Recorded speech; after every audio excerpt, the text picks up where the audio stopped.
কৃষ্ণের সমস্ত ভক্তবৃন্দি শ্রী চরণে প্রণাম, গুরুদেব এবং সর্বোপরি ছিল প্রভুপাদের চরণে প্রণাম নিবেদন করে কৃপা আশীর্বাদ প্রার্থনা করতে আজকের আমাদের শ্রীমদ্ ভগবদ গীতা চতুর্থ অধ্যায় শ্লোক নাম্বার 11। আপনারা শ্লোকে দেখেন, যে যথা মম প্রপদ্যন্তে তম তথৈব ভজাম্যহম মম বর্তানুবর্তন্তে মনুষ্য পার্থ সর্বস্ব। অনুবাদ, যারা যেভাবে আমার প্রতি আত্মসমর্পণ করে আমি তাদেরকে সেভাবেই পুরস্কৃত করি। হে পার্থ, সকলে সর্বতভাবে আমার পথ অনুসরণ করে। তো আমরা শ্রবণ করছি যে কেবল ভগবানের জন্মকর্ম জানলেই এই দুঃখময় জগৎ থেকে উদ্ধার লাভ করতে পারবো।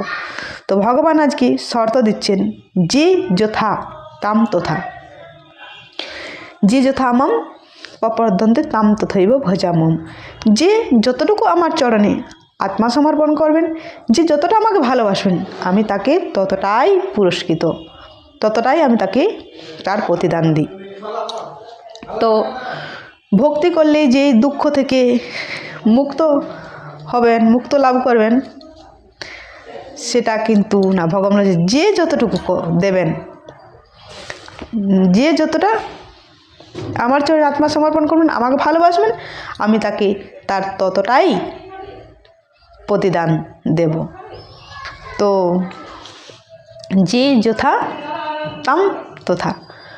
তো সবাই তো ভক্তি করছেন, সবাই তো পূজা করছে, তাহলে ভগবান বলছেন যে আমি যে যতটা আমার প্রতি আমাকে ভালোবাসবে, যে যতটা আমার চরণে আত্মসমর্পণ করবে, তাকে আমি ততটাই পুরস্কৃত করব, প্রতিদান দেব।